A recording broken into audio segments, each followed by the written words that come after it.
everybody, and welcome back to my channel. If you're new here, welcome. My name is Cassie Beebe. I am an indie author of clean romance, and today I'm going to be showing you how to upload your book onto Amazon. Now, what I am not going to be showing you today is how to write the book, how to format the book, how to get your files prepared, how to find a cover artist and get a cover prepared. I'm not going to be going over that stuff in this video. I might make videos on those kinds of subjects in the future, but for this video, what I am showing you is just purely the actual steps of how to publish your book onto Amazon once you already have all those files together and ready to go. Okay?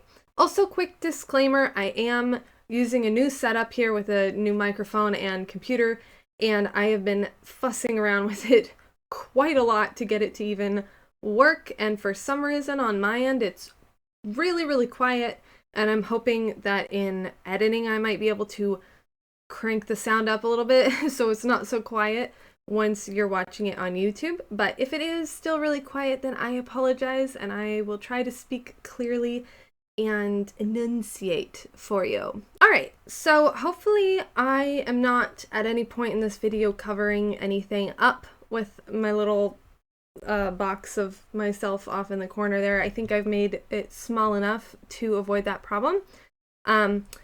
So the first thing you're going to do is you're going to open up your browser and you're going to go to kdp.com. I always type in kdp.com, but it will change it to kdp.amazon.com.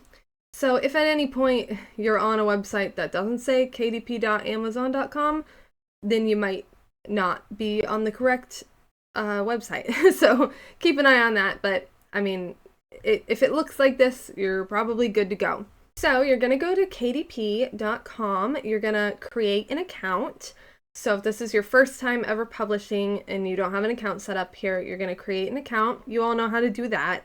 And then once you get your account created and you verify your email address or anything that it asks you to do for that process, this is what the page is going to look like. Now, if I scrolled down right now, you would see a list of all of my books, but I'm not going to do that because I don't know if there's any information on there that maybe I don't want put on YouTube.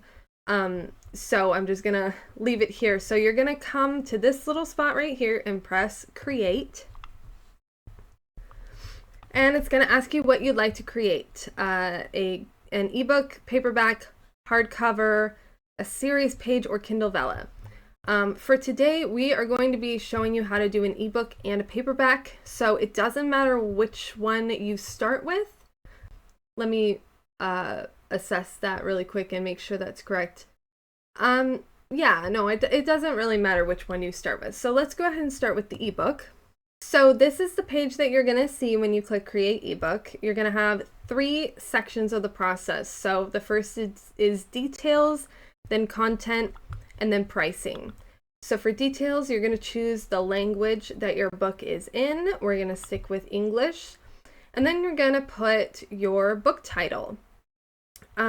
So book title, you can also add a subtitle, and it tells you right here, if you add a subtitle, a colon will be inserted between the title and the subtitle. So for some people, subtitles are very common in nonfiction books. So you might have a book that says like, it might have kind of like a catchy title like Moving On, but then the subtitle will be how to deal with the loss of a parent or something, you know? So you have that catchy title that's more literary, and then you have the subtitle that kind of explains what the book actually is. That's a common format in nonfiction, but subtitles are also becoming really common in fiction as well, and it's a really good way to use keywords. So keywords are important because they help people to find your books. So let's say we're writing a book. Well, I'm just gonna I'm gonna pretend to make one of my books that already exists. So let's say we are writing Working with the Enemy. Okay, I chose that title for the book because it it implies a lot of things. It already has some keywords in it. Working with the enemy implies that it's an enemies to lovers romance. And I mean, it doesn't imply romance yet, but the fact that it's in the romance section and the cover, those things will convey the romance part. But the working with the enemy part conveys enemies to lovers, and then working conveys that it's some kind of workplace romance where these people are coworkers who are gonna fall in love, but butt heads along the way. So that is already a pretty decent title, I would say, in terms of keywords. But if I wanted to, I could add a subtitle that says a clean enemies to lovers workplace romance. Okay? So you can make all of that your subtitle. And the reason people do this is because now when people go to Amazon and they search, I want to read a clean enemies to lovers romance. Well, my book might pop up now because I have those words clean and enemies to lovers and romance in the subtitle. Okay? So it's a good idea to put keywords wherever you can. You want to make, ideally, you want to have a book title that has keywords in it, like the word enemy here. And you could utilize subtitles to add some keywords, and you can also put keywords in your blurb, and you can put keywords in the keywords section, which we will get to soon. So this is where you're going to put your book title and your subtitle, and also note that this is optional for the subtitle. You don't have to have a subtitle. My book, Working with the Enemy, it doesn't actually have a subtitle, but I just put this here for you as an example. Then you're going to go down here and you're going to tell Amazon whether or not your book is a part of a series. So Working with the Enemy, if your book is not part of a series, if it's just a standalone book, then you just skip right past this little section and don't worry about it. But if your book is part of a series, then what you're going to do is you're going to click Add to Series. It's going to save your progress, and then it's going to ask you, do you want to create a new series, or do you want to add this to an existing series? So, assuming that this is your first time creating a book on Amazon, we're going to say new series because you wouldn't have a series page yet. So let's click Create Series. Then it's going to ask you if this is main content or related content. What that means is sometimes you might have a book that's like a trilogy, so there's 3 main books, but then you also might decide to write like some kind of, maybe like a spin-off sort of like novella about a side character, or maybe like a prequel that's like, you know, you can read this if you want to, but it's not like a part of the main story. So for this book, since it's our first book, I'm going to assume that this is main content for you. So let's click main content, and then it's going to take you, this is just telling you that it's going to take you to a different page. So let's go to series setup. Okay. So this is your series page setup. We've, diverted over here for a minute. So here is where we're going to put our we're going to put a language, of course, and then our series title. So for Working with the Enemy, this is part of the marriage material series. Now, for our purposes right now, I'm going to add the word test because I'm making this fake series on my own KDP account, and I already have a marriage material series page on that account, so I don't want to confuse myself later. So I'm just going to add the word test there. So that's our series title. So every book in this series is going to be part of the marriage material series. And then you're going to click right here. This is going to ask you if your titles in this series are going to be ordered or unordered.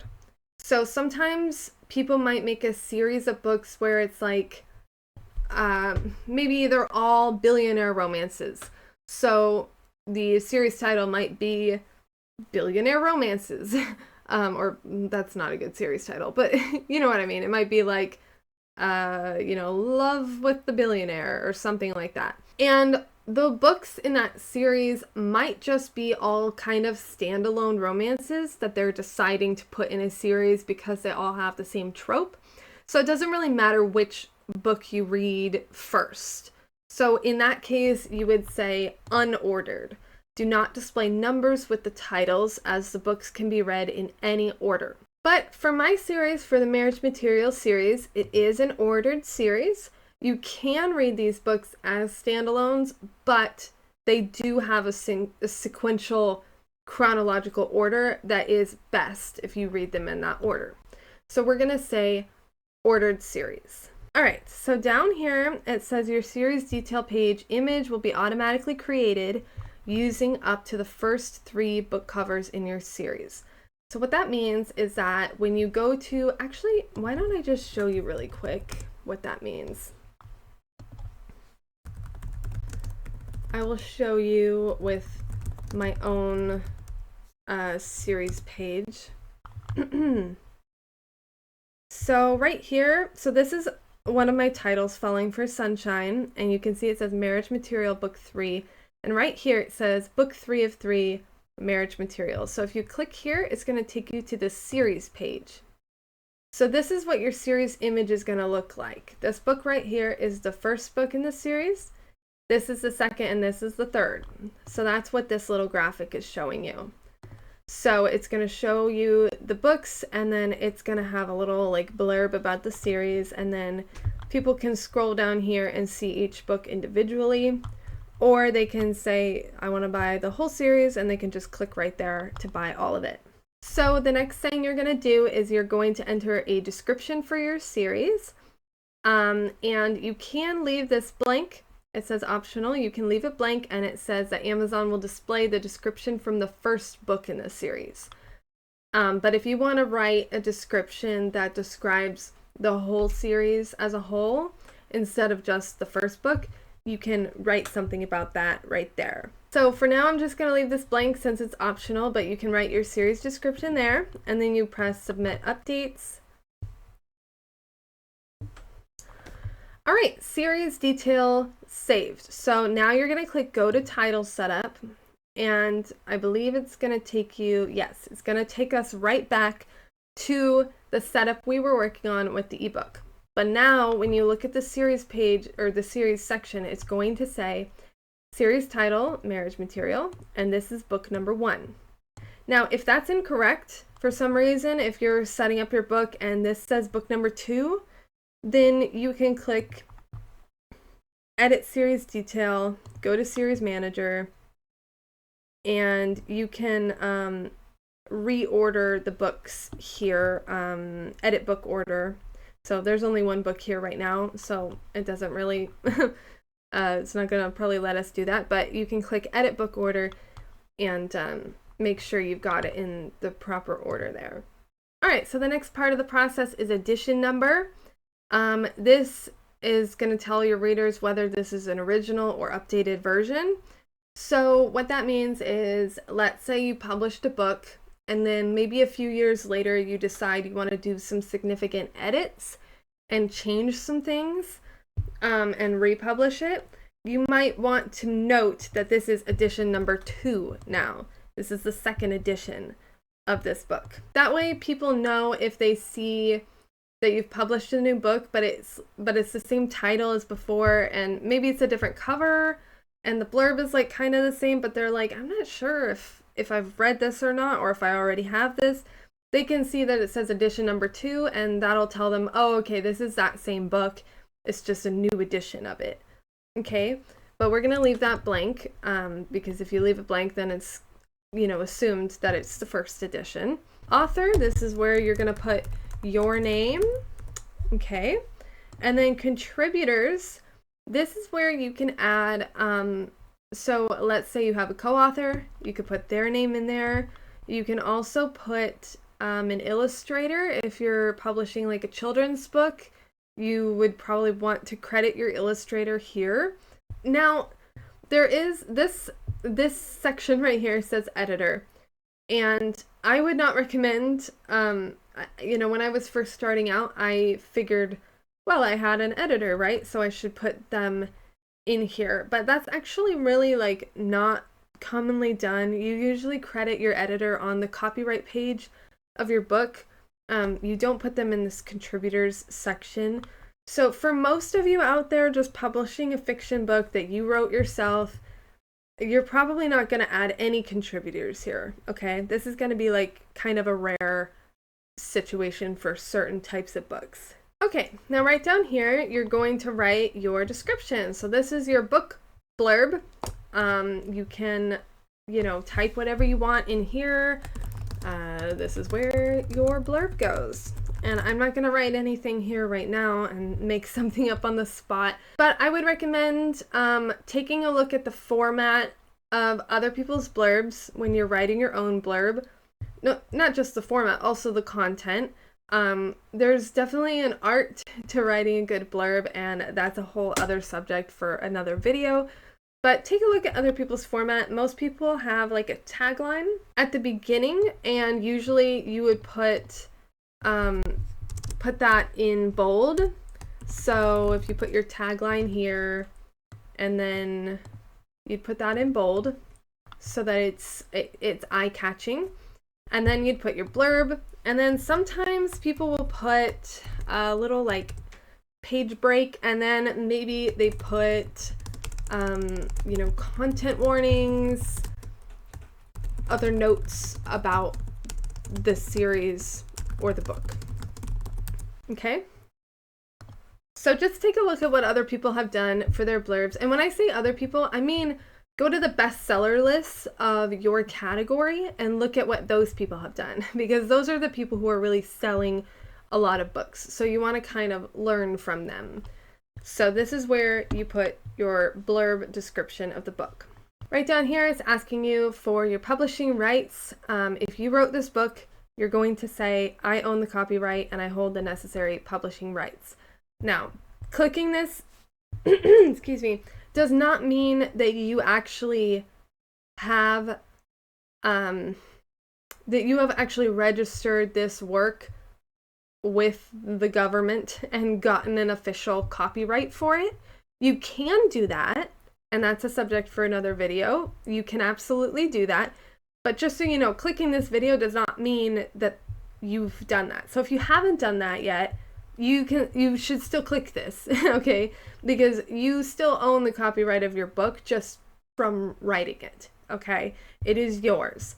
This button is just telling them, I didn't steal this from somebody else. I wrote this book, okay? And then the other option is that this is a public domain work. So, I mean, that's probably not going to be your situation, but that could be possible. And along the way, as is the case on most websites, they have little, notes here that kind of explain to you what these things mean if you need help. Okay, now it's going to ask you about your primary audience. Does this book cover or interior contain sexually explicit images, or does the book's title contain sexually explicit language? We're going to say no. If you're writing erotica, if your book cover has a sexually explicit image, or your title is very sexually explicit, you're going to have to say yes on that, and it's going to automatically make your reading age minimum 18 plus, okay? But if you say no, then you get to select your own reading age, and that is optional, okay? So most of the time, I don't put anything in these boxes, because, I write adult romance, but it's clean romance, so, if, like, a 14-year-old girl wants to read it, she's welcome to. There's no content in it that would be inappropriate. And as far as maximum age, I don't think there really is a maximum age, So I usually leave these things blank. The time when you are going to want to select an age range is if you're writing young adult fiction or children's fiction. So in a minute, we're going to get to categories, where to put your book into its proper category. And if you choose a YA or children's fiction category, then Amazon is probably going to make you put something in these boxes. Now, I say probably because I've published books that I chose a young adult category for, and they didn't yell at me for leaving these blank. But then I've also published another book in that series where I left these blank and they told me, hey, you need to go put I don't even remember what they told me, the specific age. I don't remember what it was, but they said if you're putting this in a young adult category, you need to have this say minimum 12 and maximum 17 or something. And so I was like, okay, I'll do that. So if you're writing for children or for young adults, you should probably put something in these boxes. But I mean, just an estimate is fine. It's not like people who are over or under that age are not allowed to buy your book anymore or something. So don't worry about it too much. But otherwise, I would just leave those blank, personally. Primary marketplace, for most people, that's probably going to be Amazon.com. But you could choose a different location if that's your primary marketplace. And now we're getting into categories. So you're going to be able to choose 3 categories, up to 3. You don't have to choose 3. However, the more categories you put your book into, the better it's going to be able to be visible to people. So you want to choose all 3 if you can find 3 categories that actually fit your book. Please do not shove your book into a 3rd category that doesn't really work just because you want to have 3. If you can't find a 3rd one that works, then just do 2, okay? So we're going to click choose categories. And so you're going to start over here in category. There's, a lot of different categories to choose from. I write romance. So for that example, I'm going to go down here. I'm going to click romance. Okay, then it's going to take me to a subcategory. Now, if let's say that you're writing paranormal romance, you would want to pick this subcategory, and then you could pick from these. I don't write, none of these subcategories really work for this book that we're pretending to put up here, Working with the Enemy. So I'm just going to leave this subcategory thing blank. And then it's just going to take me to the regular romance, placement categories, okay? So you're going to look through here and you're going to see which ones fit with your book, okay? It is, I would say, better to be in a little bit more of a niche category if possible, because you have less competition there. But again, I do not recommend trying to game the system by putting your book into some super niche category that it doesn't actually fit in, okay? But there are some slightly more niche categories here that my book does fit in. So I could say, for my 3 categories, I could pick contemporary, romantic comedy, and clean and wholesome, okay? Those all fit my book. But all of those are pretty broad categories. So I want to look through and see if maybe there are some more niche ones that work better. I'm going to keep clean and wholesome because I think that's important branding for my book. And sometimes spicy romance readers don't want to read clean romance. So I want to make sure that it's branded properly as clean and wholesome. But contemporary romance is a very big, broad category. So I'm going to uncheck that. And instead, I'm going to pick enemies to lovers because that's more niche and it still fits my book. That is a trope in my book. And then instead of romantic comedy, for the same reason, because it's a broad category, I'm going to uncheck that and I'm going to click workplace romance because that also fits my book. Okay. So we're going to do, for our categories, it's going to be clean and wholesome, enemies to lovers, and workplace romance. And you can see those down here. Those are the 3 categories we've picked. If you want to remove one, you can click remove. If you wanted to add another category that isn't in this romance category, you could remove one, say add another category, and have it start over back at the beginning. If maybe your romance is also maybe it's also Christian romance. So then you might want to go, instead of clicking romance, you might want to click religion and spirituality. And then you would go down to There's probably some, religious fiction, and then Christian romance. And so you're just like kind of narrowing it down further. So you click save categories, and then these are the categories your book is going to be in. So if people go to Kindle Books and they're like, oh, I want to read a romance, and then they click romance, and then they're looking through the subgenres within romance, and they're like, oh, I love the enemies to lovers trope, and they click that, your book is going to show up somewhere within this category, okay?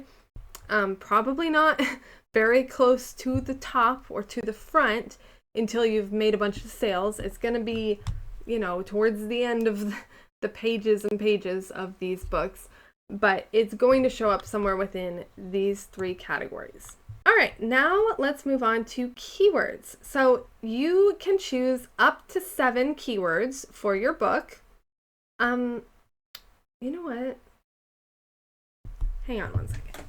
Okay, I'm back. Hopefully, hang on a second. All right, sorry about that pause and a little bit of a jump. I was sitting in a lower chair because it was better for the visual, but it was very uncomfortable. So I got myself a more comfortable chair. All right, so keywords. So you can choose up to 7 keywords, and I would recommend choosing 7 keywords because keywords are how people will search for your book, how people will find it by searching on Amazon for the types of books they want to read. Now, what you can do is you can come in here and just think to yourself, what is my book about? Okay, and you can say, well, it's an enemies to lovers romance. You can say it's a workplace romance. You can, whoops. Apparently it did not like me pressing enter. You can say it is, it takes place on a reality dating show. You can say just contemporary romance. Well, you should spell it right. Contemporary romance. You could say clean romance, clean and wholesome romance, and romantic comedy. Now, all of those keywords fit my book, but are they good keywords to put in here for marketing purposes? No. Okay, because what happens when someone types in clean romance, for example? I mean, if you just think about it, if you go to Amazon right now and you type in clean romance, that's going to encompass about 1 billion different books, right?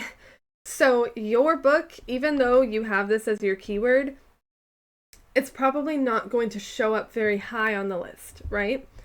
So I would recommend, when choosing your keywords, using a program called Publisher Rocket.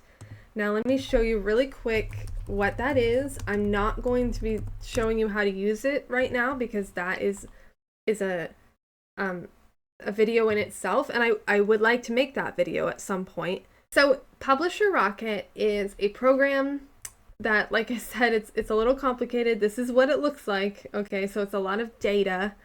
The main purpose of it, well, there are lots of different purposes for it, but you can use Publisher Rocket to help you choose your keywords. And the reason it's helpful for that is because what it will do is it'll show you potential keywords you could use, and then it will show you how many estimated Amazon searches there are for that keyword each month.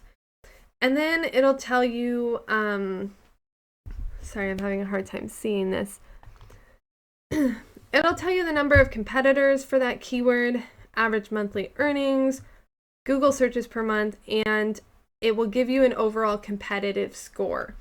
So basically what you're going to do with Publisher Rocket, and I said I wasn't going to tell you how to use it, which I'm not really, but what you're going to do with the basic concept is you come in here and you'd say, I'm writing an enemies to lovers romance. So you type in enemies to lovers romance, and it'll tell you how many people are using that keyword, how many authors are using that keyword, how much money they're making per month, how many people are searching for that keyword per month, and then it'll give you a competitive score, like a competition score, to tell you how much competition is there for this keyword. So what you want is you want this number of how many searches per month to be high, because you want a lot of people searching for the keyword that you're using, but you want this competition score to be low. So Publisher Rocket does all the work for you to gather that data and to tell you basically just really straightforward, yeah, that's not a good keyword for you to use, because there's a lot of people searching for it, but there's also so many people using it that if you use that keyword, I mean, you're not going to get seen. And then it'll have other keywords for you that are like, maybe there aren't quite as many people searching for this one, but it's also pretty low competition. So there are still a lot of people searching for it, maybe not in the millions, but maybe the thousands or the hundreds per month. Millions was an exaggeration. I don't think it's ever said millions, but you know, maybe the searches per month aren't in the thousands, but maybe they're in the high hundreds and the competition is lower. So that might be a better keyword for you to use. All of that to say, Publisher Rocket is a really good program. It is a one-time fee. I don't remember how much it costs. We could probably look at it right now, actually.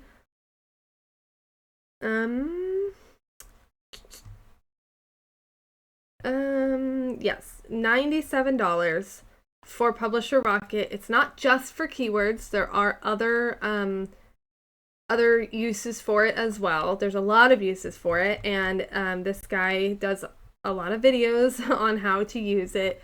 So it's very easy to figure out. Well, I shouldn't say easy, but like, he makes it easy. He helps you figure it out. There's lots of tutorials out there. Okay. Actually, this shows you a little bit what it looks like at a glance when you search for a keyword. You'll have, the color coding is really nice. So basically at a glance, you can see anything that has red in it, you probably don't want to do those ones. And the yellow is like, that's better, but not great. And green is really good. So I can't even see what these words say, but this keyword right here, I can see that this searches per month is green and the competitive score is green. So that's probably going to be a keyword I want to use if it fits my book. Anyway, back to over here on our product page. If you don't have Publisher Rocket yet and you don't know what keywords to use, you can do what I just did and just think about what your book is about and put some keywords in here. But it's not going to be as useful of a marketing tool for you as using Publisher Rocket to see what keywords are like actually going to really help you.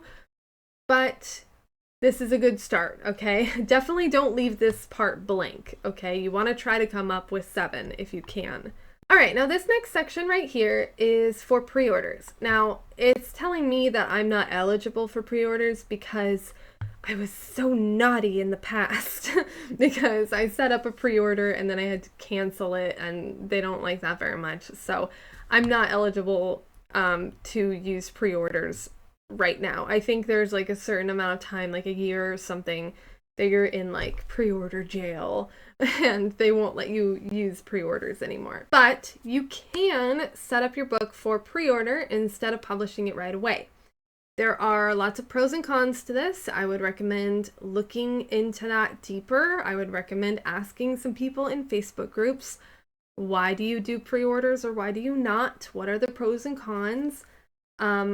A couple right off the bat I can tell you are pre-orders are a good way to drum up some interest in your book before it even comes out.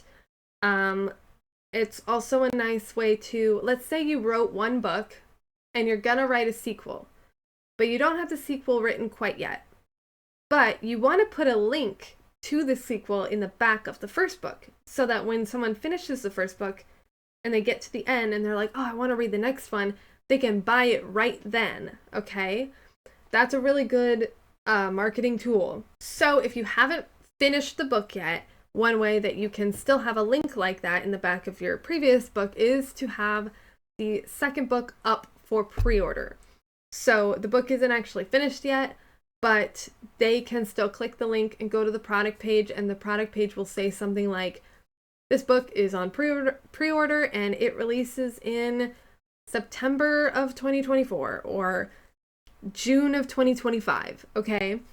And they can buy the book, they pay for it right then. I think they pay for it right then. I'm not entirely sure about that, but they'll buy the book, and then the day that it comes out, Amazon will send the book to all the people who pre-ordered it.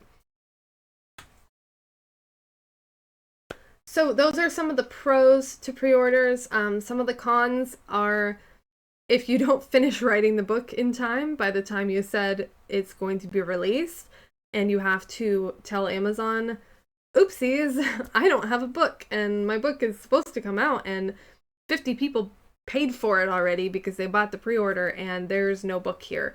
That is pretty bad. So if you're the kind of author where it might kind of stress you out to have that pressure of you need to make sure you finish this book before your pre-order date comes up, then you might want to not do that. Another negative marketing-wise to pre-orders is if when your book first releases on Amazon, there's a slight push that Amazon will give you because your book is new. So that's kind of a time when you want to really capitalize on getting people in to buy your book. Now, when you put a book up for pre-order, that slight push that you get happens when you put it up for pre-order. I think it kind of happens twice. So you get the slight boost when you put it up for pre-order. But if you don't make a lot of sales on your pre-order, then by the time your book is actually released and Amazon sees like, oh, this book is coming out today, basically Amazon, when I say Amazon, I don't know how it all works. I mean like the algorithms or the, all the techie stuff behind the scenes. It's not like a person just sitting there thinking about what to do about your book, but if you don't sell a lot of pre-orders and then your book releases, then on release day, Amazon is going to look at your book as being kind of already like not really doing very well. So they might not really give you a very big push for your release day because they're like, oh, this book has technically been up for sale for like a year and nobody's bought it, right? But it was up for pre-order sale, which is, a lot of people don't like to buy pre-orders, right? They want to buy something and have it right then. So anyway, all of that to say, there are a lot of pros and cons to whether or not you should choose to do a pre-order. But if you do want to do a pre-order, this is where you would set that up. And I unfortunately can't show you what that looks like because I am not eligible, so you can't really see what the option is. But I think it's just like a drop-down menu where you pick a date. And if you have to push that date back, like you're running behind, and like let's say you scheduled your pre-order for June of this year, but you have to push it back to July, that's not good. Amazon doesn't like that. But if you decide to pull it forward early, like you scheduled it for June, but you're like, actually, I'm kind of ready to put it out right now, then maybe you want to have it release in April instead. And Amazon is fine with that. You can always release earlier than your pre-order date, but not later. There are some authors who, at the beginning of the year, if they're really scheduled for what they write, they might go in and set up like 4 pre-orders for the year and say, okay, in April I'm putting this out, in July I'm putting this out, September I'm putting this out, December I'm putting this out. And they'll set up all their pre-orders for the year, and then they'll just get started on writing the book and make sure that those files are up there before the pre-order date comes. And that's a great system for a lot of people. It is not for me. That is way too much like time pressure and stress for me. I like to be more flexible than that. So that's up to you, but this is where you would set up pre-order if you want to. So that is the first section done. So we're going to click Save and Continue. And at any point, you can click Save as Draft, and you can just leave this website and come back to it later. You don't have to do all of this all at once. So don't worry if you just have a little bit of time and you want to get started, you can do that.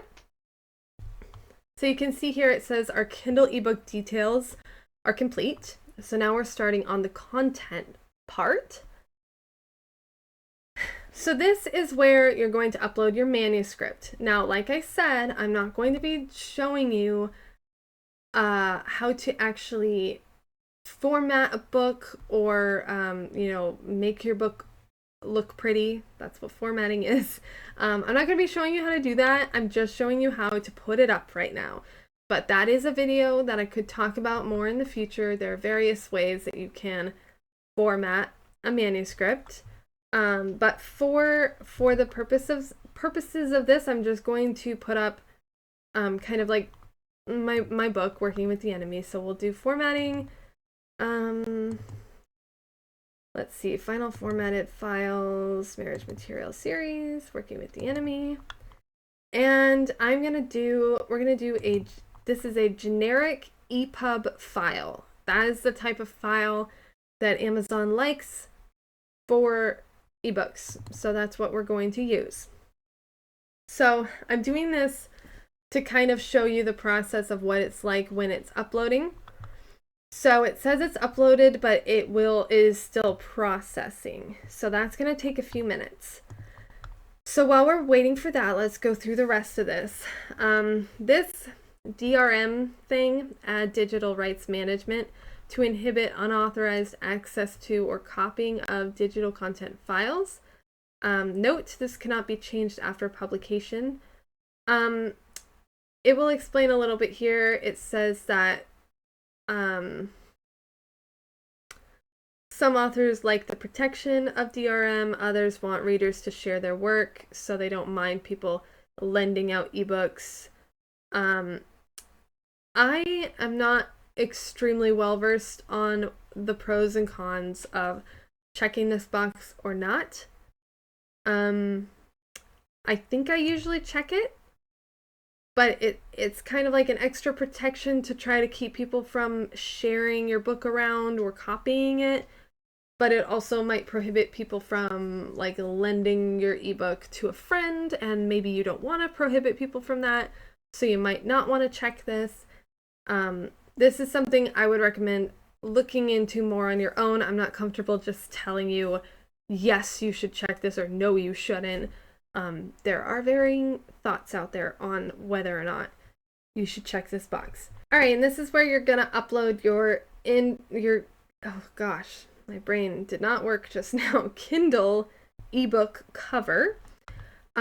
So you can upload a cover you already have, or you can use Kindle's cover creator to make a cover. I'm not going to show you how to do that right now because, again, that's not what this video is for. But we're just going to, I guess, is that it? No, that is funny that it took me there, though. Maybe that's like my computer is figuring out what I'm doing. Okay, so,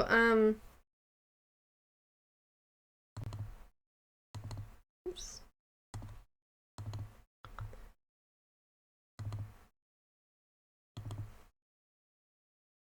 All right, so I'm gonna find my Working with the Enemy ebook cover. I'm gonna upload it there. And this will take a minute to upload. And again, that's a whole other subject about how to make a nice cover that I could talk about sometime, but I'm not gonna talk about it right this second. So it's uploaded and it's processing now.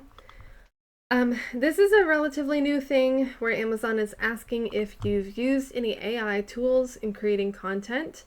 This will tell you a little bit more about what they mean by AI generated content, because technically we all use AI tools to a degree. I mean, spell check is a form of AI, or if people edit their books with Grammarly or Pro Writing Aid, those are AI based tools.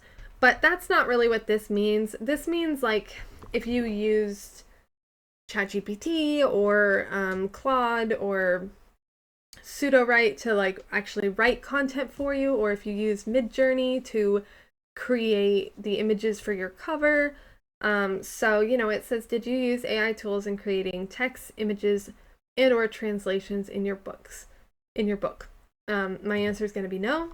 If your answer is yes, that's fine. It's not gonna like say you can't do that. They just want to know. They're just collecting information about it. So they're not going to prohibit you from publishing if your answer is yes. And if your answer is yes, say yes. Don't lie about it. But then it'll ask you more specifically, like, okay, well, maybe your answer is yes because you used an image on your cover that was made by AI. So text, you're going to say none. Translations, you're going to say none. And then images, you're going to say one or a few AI generated images with minimal or no editing. Okay. And then it'll ask you which tools you used for that. But my answer for this book is no. So we're going to say no. And then once you're done with that, you're going to be able to launch the previewer and double check that everything looks good. First, though, I'm going to talk about this right here. This is your ISBN. So Kindle ebooks are not required to have an ISBN. So I usually just don't have one personally. That's my choice. I've chosen not to do that. But if you do purchase your own ISBN numbers, you can put that here. Again, that's kind of another subject that's outside of this video about whether or not you should purchase an ISBN or just use the free ones that Amazon gives you. For me, I don't purchase my own ISBNs, at least not at this point in time. So for my ebooks, I just leave that blank. All right, so let's launch the preview. And we will see, we'll check out the book and make sure it all looks good. It's up to you how much you want to look through. If you want to go through every single page and make sure everything looks right, you can do that. Or if you just want to check a few pages. I'm pretty confident in my formatting process that once I get to this stage, I really don't foresee any problems. So I usually don't really like go through and check everything. Sometimes I'll kind of skip ahead to like maybe the thank you page and make sure that that looks good, and maybe click, I don't know, can I click the link and see? Yeah, okay, so I can click the link and see, okay, it did take me to the right spot, to this at the end of Working with the Enemy. I have an option for them to sign up for my newsletter to get a free bonus novella from the man's point of view in the story, because that book is just written from the female's point of view. So I wrote his side of the story and they can get that for free. So that's that bonus there. Okay, so I'm gonna say that this all looks good. And then I have chapter 1 of the next book at the end too, so that I can hook them to want to read that. And then at the end of that, I should have a link as well that says, yeah, if you enjoyed this sneak peek, then go order the book. All right. All right, so everything looks good. This says complete now because we're done with the content part. So we're going to press save and continue, and then we're on to the last stage, which is just pricing, which is probably the easiest stage. So let's talk for a second about KDP Select. So KDP Select is also known as Kindle Unlimited. If you're a reader who has ever used Kindle Unlimited, KDP Select is kind of like what they call it on the author's side of things. I really wish they would just call it KU everywhere so that it's not confusing, but that's what that means. And you can research more about Kindle Unlimited or KDP Select and decide for yourself whether or not you want to be enrolled. Basically what it is, if you're unfamiliar, Kindle Unlimited is sort of like, I describe it as kind of like Netflix for books, okay? People can go to Amazon, they can subscribe to Kindle Unlimited. I don't know how much it costs. I'm gonna throw out $10 a month. I don't know if that's how much it is, but let's say people subscribe to Kindle Unlimited, they pay Amazon $10 a month, and they have access to a whole library of books that they can read for free. Now, if you want your book to be one of those books, then you can say, enroll my book in KDP Select. There are lots of pros and cons. The number one con is that if you are enrolled in Kindle Select or KDP Select, you cannot have your ebook for sale anywhere except Amazon. Actually, I should rephrase that. You cannot have your ebook available anywhere outside of Amazon. And that means even giving it away for free. Okay, you can't give away like an ebook copy to ARC readers or something if your book is in Kindle Unlimited. It's exclusive to Amazon. That's the arrangement you've made with Amazon if you enroll. Now the pro, that seems like a really significant con, but the pro is also pretty significant, especially for new authors, because you will still get paid if someone reads your book through Kindle Unlimited. What you do is, instead of getting paid like a certain amount per sale, you get paid per page read. So if someone kind of like rents out your book, then for every page they read, you get, I don't know, a penny. It's less than a penny, I think. I don't know how much it is, but you get a certain amount per page read. Okay, so you still get paid, but the reader doesn't have to pay to read your book. In a way they do, because they're paying $10 a month or whatever to be in Kindle Unlimited, but to them it feels like they're getting a free book, which is really good for new authors because a lot of people aren't really willing to give you a try.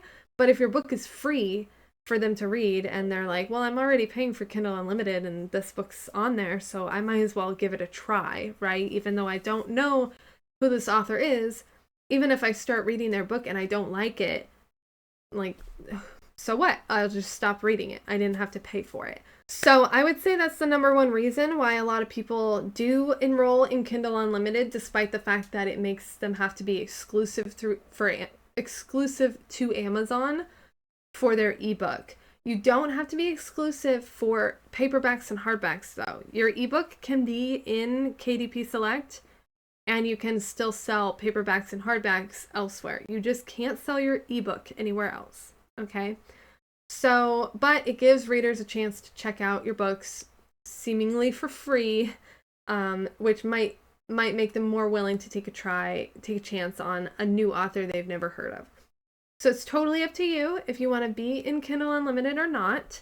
If you choose to do it and then later you change your mind, you can unenroll. I think you have to wait a certain amount of time for that. You might have to be like in it for 90 days or something, and then they'll take it out, something like that.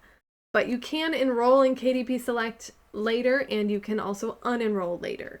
So this is a decision that is changeable. Which reminds me, that is actually something I wanted to point out, is that some things within this process that we've been going through are not changeable later. And that's really important to note, okay? So let me talk about that really quick before we move on further. So if we go back to this page, I'll press save and continue. If we go back to the content, okay, DRM, this says that you cannot change this after publication. So whatever decision you make right now, that's your decision forever, okay? You can upload a new manuscript after publication. You can also change your cover after publication. So if 10 years from now, this kind of cover is no longer popular and everybody's doing like, real people covers instead of the like cartoon vector style, I could change my cover and make a new one. And I wouldn't have to unpublish the book to do that. I just come in here, upload the new cover, and then save it. If you go back to the ebook details, there are a few things on here that are not changeable later. I'm not sure if I actually remember what all of them are, but I believe that your book title and subtitle and maybe even series are not changeable later. I might be wrong about that, but I'm pretty sure that is the case because I'm pretty sure I have had to actually unpublish a book before and republish it because I had to change the title or the subtitle, and you can't just change that whenever you want, okay? But some of these things like the blurb, that is changeable. So if you write a blurb right now and your book isn't really selling very well and you're like, man, I think it's my blurb, I think I didn't write a very good one, then learn a lot about how to write a good blurb and write a better one and come change it and see if that makes a difference. Categories and keywords are also changeable. So if you're not selling a lot of books and you're like, maybe it's my keywords, maybe I need to, like I said before, let's say you put up your book today and you just kind of wing it on the keywords, but then later you go and you buy Publisher Rocket and you use that to learn about keywords and you find some new ones that might be better. You can go in and you can change your keywords and save it. Okay, so that's something that you can change later. Let's jump back to the pricing page. So let's say we do want to be in KDP. This is to select the territories for which you hold distribution rights. I believe this would pretty much be always all territories unless some rare circumstance, if you don't hold worldwide rights to sell and distribute your title. So if you just wrote a book yourself and you're here to publish it, you have all the rights. So all territories is what you would want to check there. If you want to learn more about that, you'll have to look it up on your own because I don't know a whole lot about that. Then you choose your primary marketplace. Mine would be Amazon.com. And then this is where you're going to choose your pricing plan. So obviously we want to make the biggest royalty that we can, right? So when it says select a royalty plan, you're thinking, well, of course I want to make 70%, right? I don't want to only make 35% of my royalties. But if you see, when you click 70% down here, it will say that you must set your list price between $2.99 and $9.99. Okay? So you can make your book $2.99 or $9.99 or $5.99 or anything in between. But let's say you wanted to make your book cheaper than that. Let's say you wanted to make it 99 cents. At that point, you're going to have to choose the 35% royalty. And at this point, you can change your book to 99 cents all the way up to $200. So if you wanted to make your book $150 for some reason, you're going to have to take the 35% royalty instead of 70. I usually go 70% and then I go $2.99. And that's because I am a new author that people don't really know of me yet, so they're probably not going to be willing to pay a super high price for my ebooks, but I do want the 70% royalty, so I'm not going to go lower than that. So I pick 70% and then I make my book as low as I can within that parameter. And then when you set your price for Amazon.com, so this is in dollars, US, dollars, that will convert in all the other marketplaces. So you don't have to figure out what would $2.99 be in like France or something, in like euros. They'll do that for you, okay? And you can change these. I mean, if you want to make them like, sometimes people recommend going in and making everything 99 because that looks like a more professional price. right? Because a lot of times when you're shopping, things are usually something 99, right? Or something 97 sometimes, but you don't often see something that's like 532 or something, you know? It kind of just like sets off a little bit of a, oh, that's unusual. Like, I was gonna say red flag, but more like a yellow flag in your mind that makes you kind of question, like, is this a legit thing I'm buying? Because that's a weird price. So some people recommend just going in and like changing all of these to 99 at the end. You can do that if you want, or you can just leave them as is. And guess what, you guys? That is it for publishing an ebook. That's all you have to do. You click publish your book. I'm not going to do that because this book has already been published. And it can take up to 72 hours for your title to be available for purchase. So keep that in mind. A lot of times people have like a release date that they're like, well, I want my book to come out on this day. But you can't necessarily, unfortunately, you can't really guarantee that because it does take 72 hours. You could do this process the day before you want your book to come out and hope that it comes out by that day, but it could be a couple days or it could be less than a day. So I don't think I've ever had it take a full 72 hours, but it certainly could. So, but that is it for the ebook. So we're going to click Save as Draft, and then I'm going to really quick show you how to go set up your paperback, because it's really not that complicated once you have the ebook set up. So here's our book that we just made, okay? It says, you know, all of the information we just did, and the ebook is a draft, okay? So when you press publish, this will go from draft to, it'll say live, or actually I think it'll say publishing. And then it'll say live when it is live. And then after you publish your book, let's say you publish your ebook and then in a few weeks you're like, oh, I want to change my blurb. And you go and change your blurb and you press publish again. Then it'll say live with unpublished changes.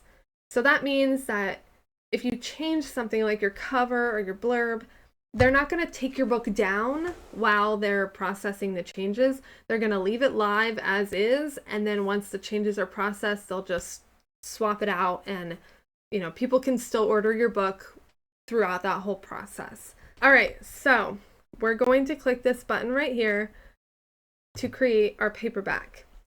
So since it's linked to that book, the great thing is that most of the work is already done for us. We already have the title, subtitle, series, all of this stuff carries over from the ebook version. So we don't have to do that all twice. The blurb is there. All of this information that we already filled out on this first page should be the same. Keywords should be the same. You're going to have to pick publication date. This is just if your book has already been published before somewhere else, then you would want to say that. But most of the time you're going to say publication date and release date are the same. And then this is when you kind of can... Oh, I think this is new actually. So you can release your book right now, or you can schedule it to say, I want my book to be released on this day. It's not a pre-order. It's just... You know, like I just said a few minutes ago, I said you can't guarantee your book will come out on a certain day because it has to process.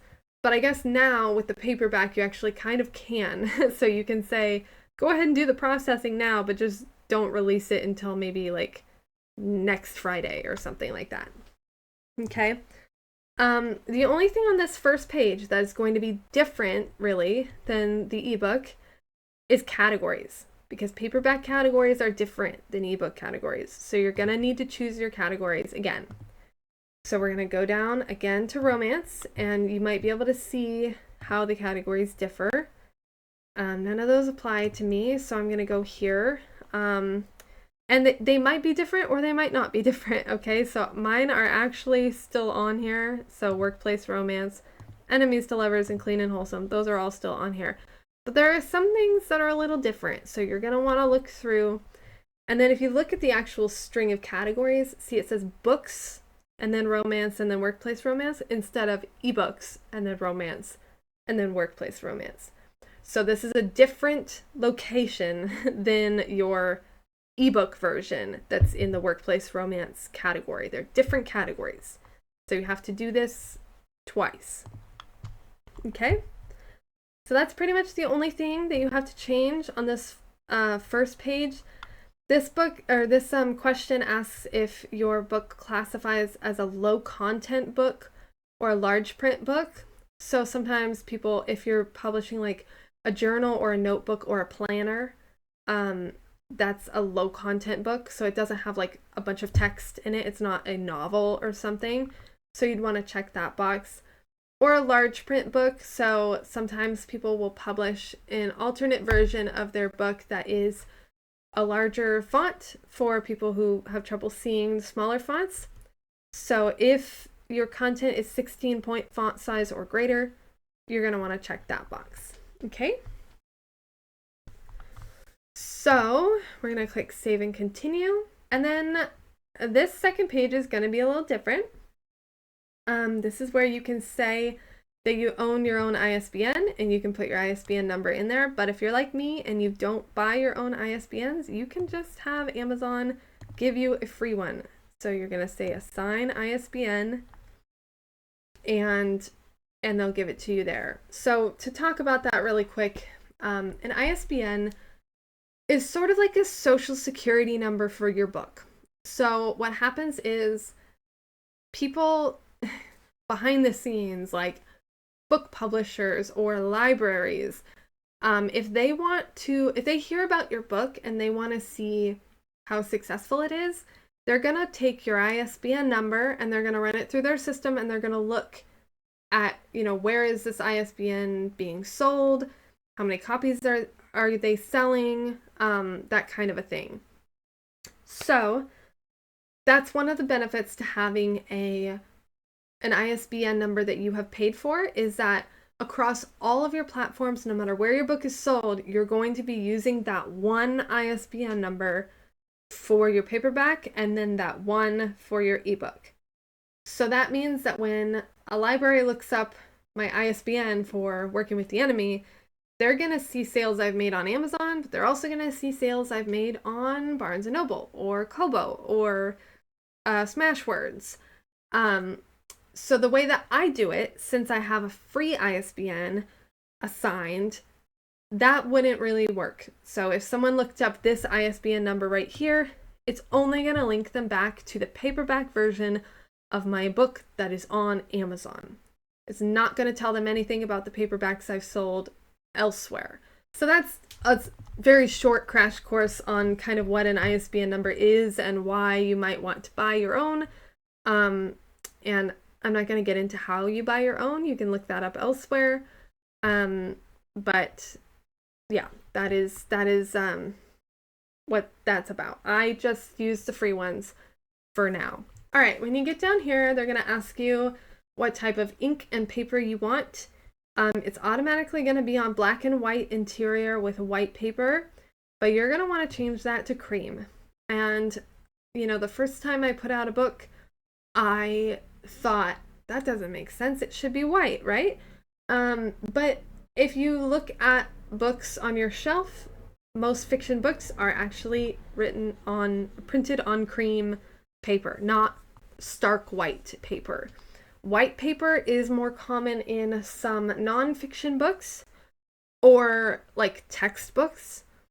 But if you're writing a novel, you're gonna want to do black and white with cream paper.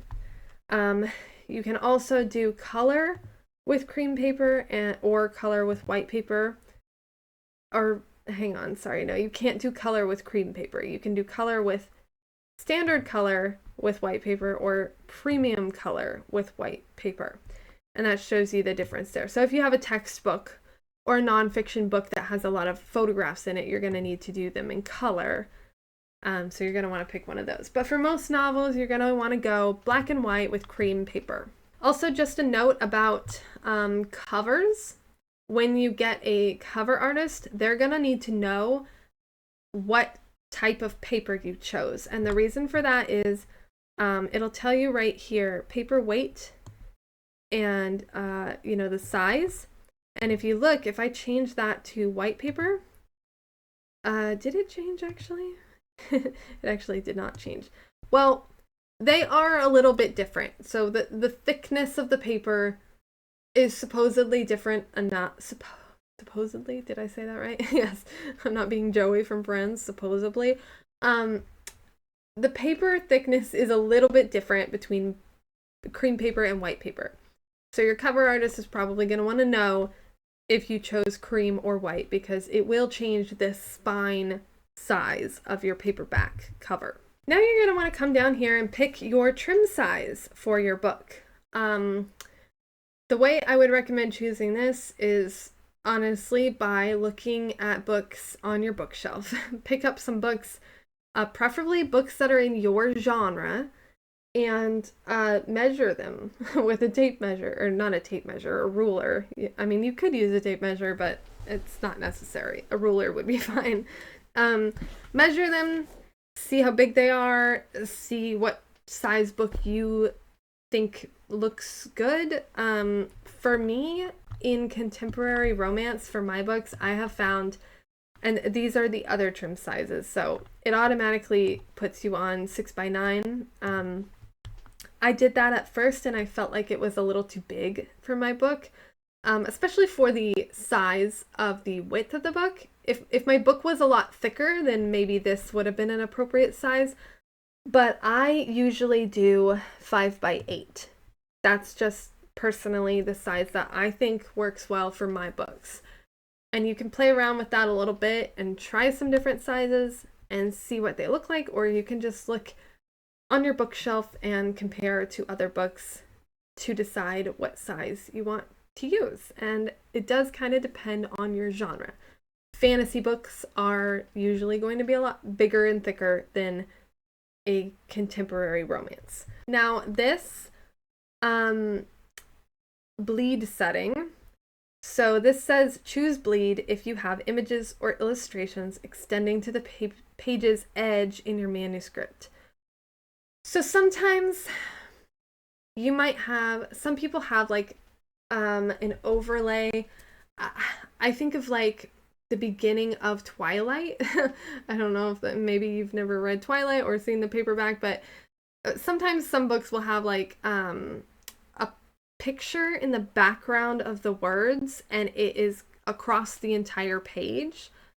So like this picture up here is not across the entire page, but sometimes it will be. And if it is, then you're gonna want to say bleed. And that's just a printing setting to tell them that you need that extra, I don't honestly know exactly what it means, but that's what they tell you to do. If you have pictures like that in your book, you're gonna want to choose bleed, and it'll tell you more about that here too. But for most people, in most situations, you're gonna leave that on no bleed, okay? Now you're gonna choose your paperback cover finish. You're gonna choose between matte or glossy. Matte is going to be a little, it's gonna be slightly, a little bit textured feeling, not textured, I guess. It's gonna be smooth feeling, and it's not going to be very shiny. Well, it's not going to be shiny at all, okay? Glossy is going to be shiny. That's the main difference, honestly. Matte is not shiny, glossy is shiny. Personally, I feel that the matte books usually look a little fancier, but they also show a lot of fingerprints, and the colors are also often a little bit more muted. So sometimes that's a good thing. My book, Keep No Record, is black, and I really like the way that it looks in the matte finish because it is a little bit muted, so it almost looks like it's a little bit less of a rich black and more of like a really dark, it doesn't look gray. It still looks black, but it's not quite as rich, whereas the glossy one is more rich and it's shiny. So this is really just totally a preference. You can choose one and then order an author copy, and then choose the other one and order an author copy again, and then compare the two if you'd like. Or you can just go with your gut and pick one and call it a day. Now you're going to upload your manuscript here. For the sake of time and because my computer's kind of dying, I'm not going to actually do this right now because it's kind of the same process as the ebook. You put your manuscript in here and then you put your cover in here. Or you can use Cover Creator to make a cover here. And again, how to make a nice cover is a totally other subject that we don't have time for in this video. But you're going to put your covers here and your manuscript here. You're going to want to tell them if your cover has a barcode or not. If you have your own ISBN, then your cover will have a barcode on it. When you get your cover artist to do your cover, or if you make it yourself, you're going to have to put your own barcode on it with your ISBN number. Because that's where the ISBN number is in a book. It's that number at the bottom of a barcode. But since we did not have our own ISBN and we asked Amazon for one, we're not going to check this because we don't have a barcode. So what they will do is they'll add the barcode for you on your book. So you just need to make sure that at the bottom of your book on the back, it's going to be at the bottom right-hand corner. They're going to put a little white box with a barcode on there. So you want to make sure that you don't put any content that's going to get covered up by that. All right, so that was the content section. Now we just move on to pricing, which is going to be preview and approve your book. Oh my gosh. Okay, it's not going to let me move on to pricing because I haven't previewed the book. Okay, hang on a second. Let me go open up one of my other books and I'll show you the pricing page there for a paperback. All right, so this is my pricing page for my book, Keep No Record. It's going to ask you about territories. Again, the answer is probably going to be all territories, your primary marketplace, and then you're just going to decide how much money you want to make on your book, okay? I chose $9.99 for this book because it is the first in a series and it is my first book I ever wrote. So I just wanted to make it a little bit more affordable.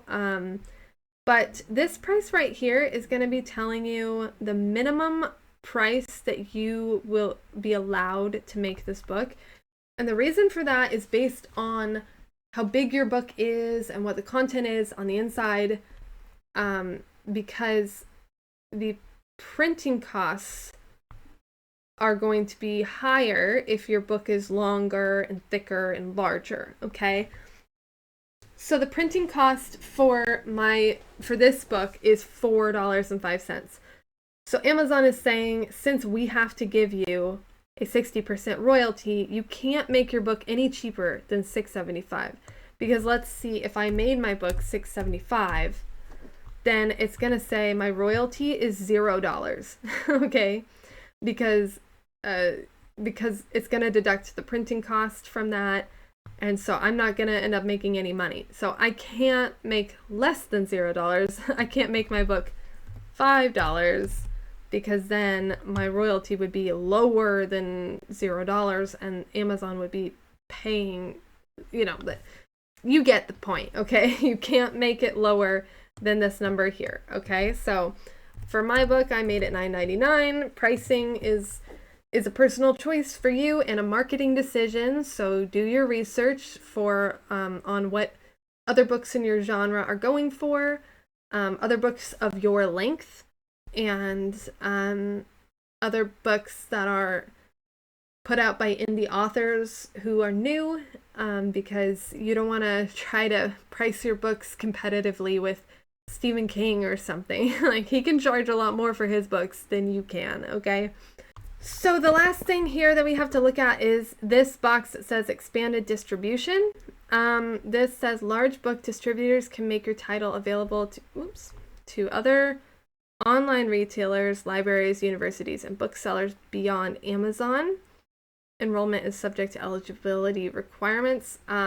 This is another personal decision that you'll have to look into yourself and decide Again, it's something that I'm not super familiar with, so I'm not really comfortable telling you what you should do or not. But I do have my book for sale on other platforms elsewhere. So I think that might be why I didn't click this box. I'm not entirely sure. But that is something you'll want to look into and decide whether or not you want to enroll in expanded distribution. Okay, and then, it's going to tell you that it'll take up to 72 hours for your book to be available. And then this is where you can request a proof copy of your book. So before your book is published, you can't order regular copies of your book, but you can request a proof. And what happens when you do that is it'll take you to this page and it'll say you can order up to 5 copies at a time. I'm going to just order 1. And then it's going to make you choose your marketplace, and you're going to say, Amazon.com. This is how much it's going to cost you. It's just the printing cost. That's all you're paying. And then you're going to click Submit Proof Request. And what's going to happen is they're going to send you an email in a few hours or maybe a day. And they're going to say your proof copy is ready. And you're going to click the link in the email. And then it's going to take you to regular Amazon, not KDP, but like just your Amazon account. And you can pay for your proof copy and have it shipped to your house. Proof copies are copies that are going to have a band across the front that says "not for resale" on the cover. So these are copies just for you before you publish your book, to order a paperback copy to make sure it all looks okay in person. But it's going to have that band across the front so that you can't resell it to people, because they don't want authors ordering a bunch of cheap proof copies and then just selling them directly themselves, okay? So this is just a tool for you to double check that everything looks good on your book before you hit publish. So let's go back to pricing. So then the final step of creating your paperback is this beautiful Publish Your Paperback Book button. So there it is. That is everything that you need to do to publish a paperback. All right, so there we have it. That is everything that you need to know about, well, not everything, but that is the basics of how to upload your book to Amazon. So I hope that this has been helpful for you. We've talked about how to create an ebook and a paperback. I didn't show you how to make a hardback or an audiobook. I haven't actually done either of those things yet, so I'm not going to tell you how to do things that I haven't done. But I hope this has been helpful for you. If there's anything I touched on in this video that I didn't get into the details of, but you want to know more about it and you'd like me to make an additional video further explaining those things, things like how to make a cover, or how to find a cover artist, or how to format your book, or how to choose good keywords. Those are things that maybe I could make videos on in the future. There's another website called Draft to Digital, which is a website where you can upload your book files similarly to how we just did on Amazon, and Draft to Digital will basically send out your files to a bunch of other platforms. So I have published, that's what we call publishing wide. So if you are in KU, most people will ask you, are you KU or are you wide? And what they mean is your ebook in Kindle Unlimited and exclusive to Amazon, or is your ebook available widely on a bunch of different platforms? So I have decided to publish wide. So I am not in Kindle Unlimited, but my books are available on lots of other platforms. And I've done that primarily through Draft to Digital. So if that's something you want to see how to do that, I can also do a video on that in the future. It's a very similar process to everything we just did. It's just a different interface and a different website. So same kind of thing, just slightly different questions. So yeah, let me know in the comments below if you have any questions or anything you want me to talk about in a future video. I'm definitely planning to make more of these kind of hands-on, like beginners how-to videos on how to publish books, where I actually walk through things with you on the screen. So I'm really excited to put this one out, and I hope it's helpful for you guys. And yeah, that is going to be it. Thank you very much for watching. Please give the video a thumbs up if it helped you, and I will talk to you guys next time. Bye!